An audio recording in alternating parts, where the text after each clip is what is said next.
radio broadcast. We've even got our very own water tower, too. It's up ahead, high in the sky on the left side of our shuttle. We call it the Earful Tower. It's inspired by the water tower Walt Disney had built for his Burbank studio in 1939. Our Florida tower stands a lucky 13 stories high, and we added our own creative touch, a giant set of Mickey Mouse ears. If you wanted to wear those ears, you'd have to have a hat size of 342 and 3/8.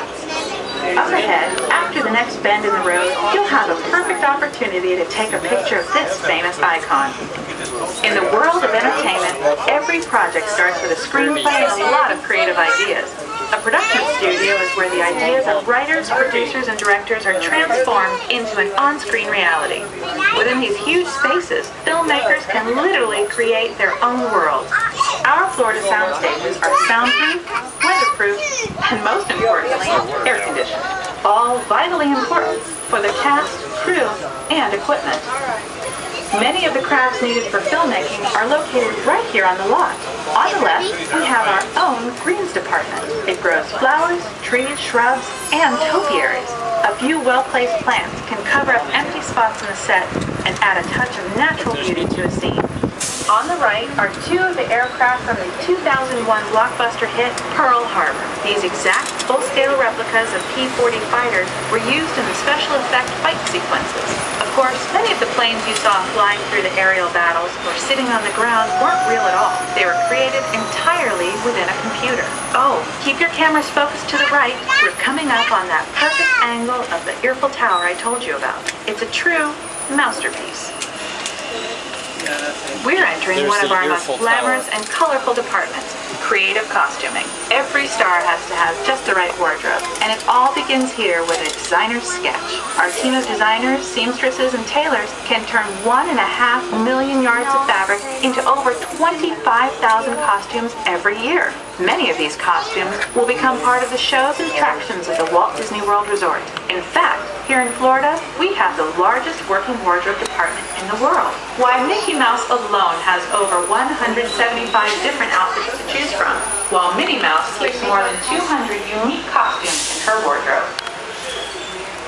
On the left are costumes worn by the stars in recent studio productions. You'll probably recognize some of these costumes from the big screen.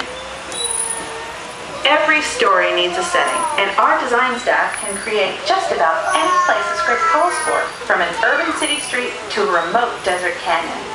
On the left is our scenic shop, where large-scale sets and props are built. Our team of set designers, carpenters, artists, and engineers has created caves and caverns, game show sets, even replicas of the U.S. Supreme Court and NASA's Mission Control, all on our sound stages. The shop also provides sets and props for our shows and parades here at Walt Disney World.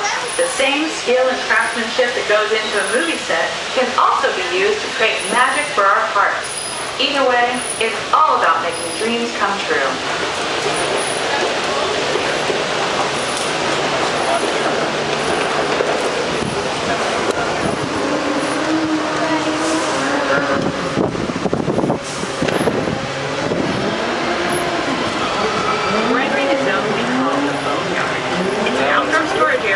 Oversized process vehicles like cars, trucks, boats, planes. We often save these process case many of them in future productions. In this backlot collection, you may find real working vehicles, non-working mock-ups, and even large-scale miniatures using special effects shots. Large-scale models create a more convincing illusion on camera. We even place small cutout passengers in the windows of planes.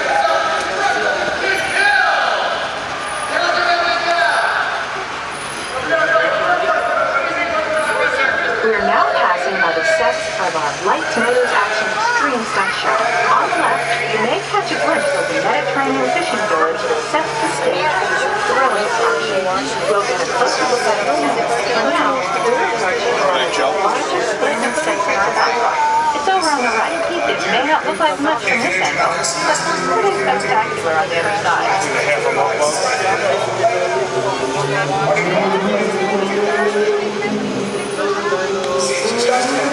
It's a nice shot right there.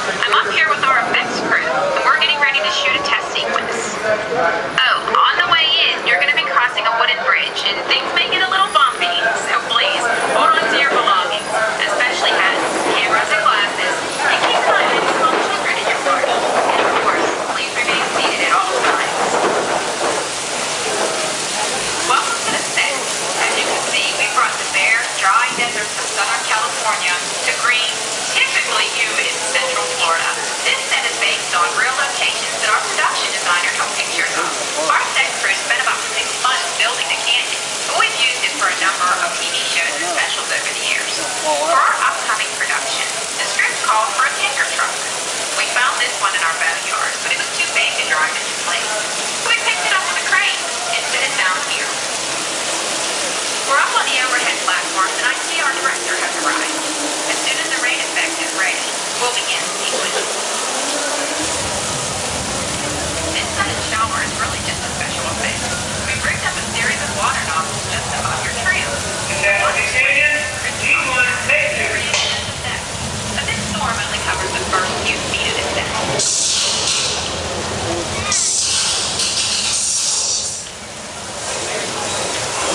Okay, it's showtime.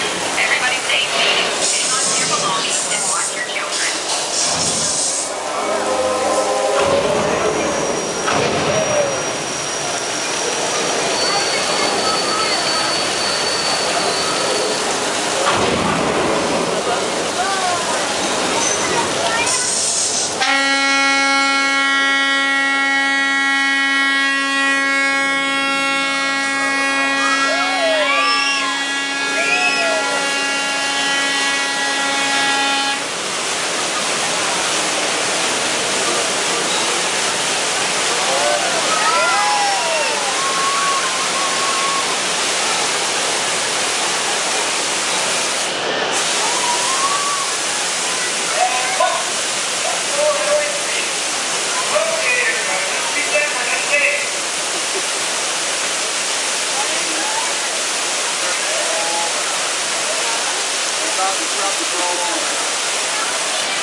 By now, you've probably figured out why we call it Catastrophe Canyon.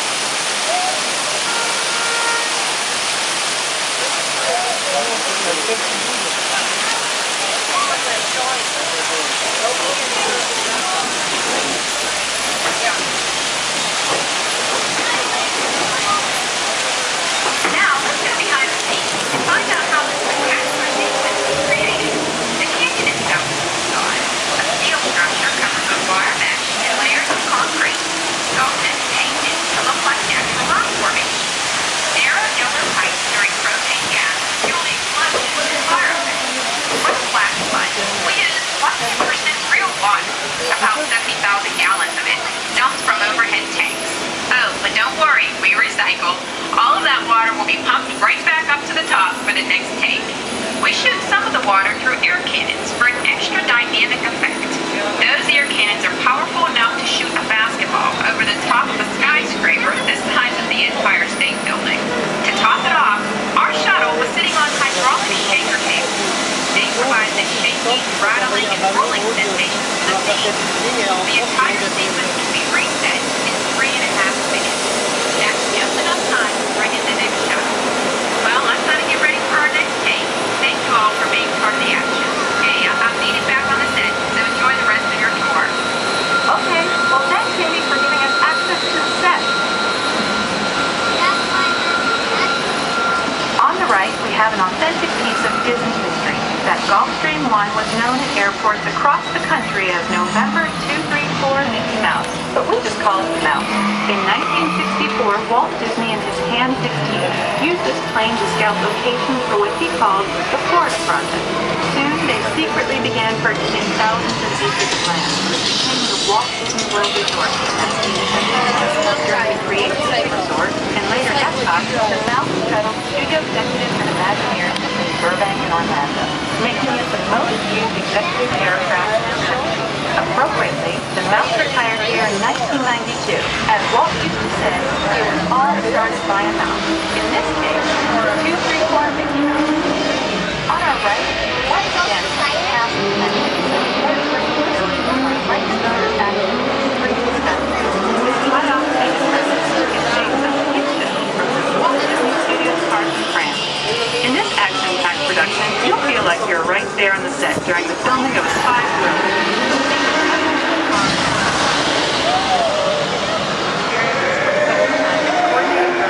Fire effects, it actually is a real blast.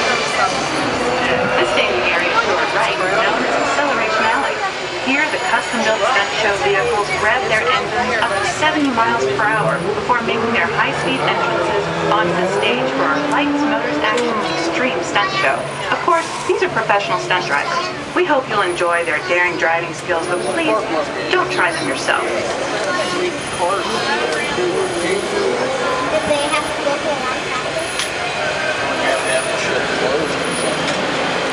Why do they want to do that?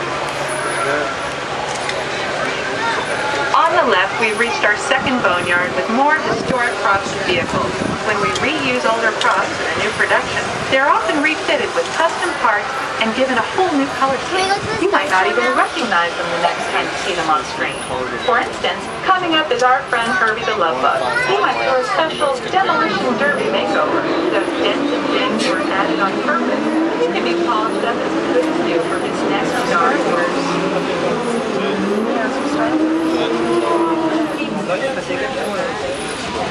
On our right, we now have a very different view of the particular set. From this point of view, you can see the shared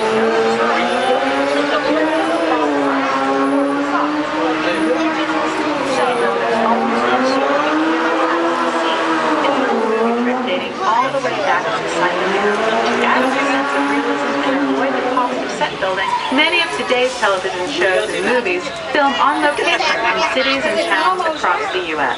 But out in the real world, you've got to contend with noise, traffic, and crowds, and various visual elements that may or may not belong in your film. Here on the backlot, we can avoid those problems because we created our very own flexible urban environment. Our Streets of America facades can stand in for a small town or a giant metropolis. As we come around the last corner on our route, you'll see the skyline of New York City in the distance. It's really a series of painted flats, expertly designed to fool the eye and the camera. We can dress and decorate these streets to look like any city we want, from Chicago to San Francisco. Depending on the choice of vehicles, props, and costumes, we can even turn back the clock and set our story in a different time. And what's more, these sets are built to Florida weather in mind. They're made to withstand 100-mile-an-hour winds. You're welcome to visit our Streets of America any time during your visit today and get an up-close look. We've just about reached the end of our tour. Our final stop is the American Film Institute Showcase, where you can see the actual costumes and movie props used in some of Hollywood's most famous films.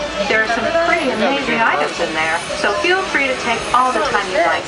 Please stay seated until our tram comes to a complete stop, and check around you for any personal items that may have fallen during our trip.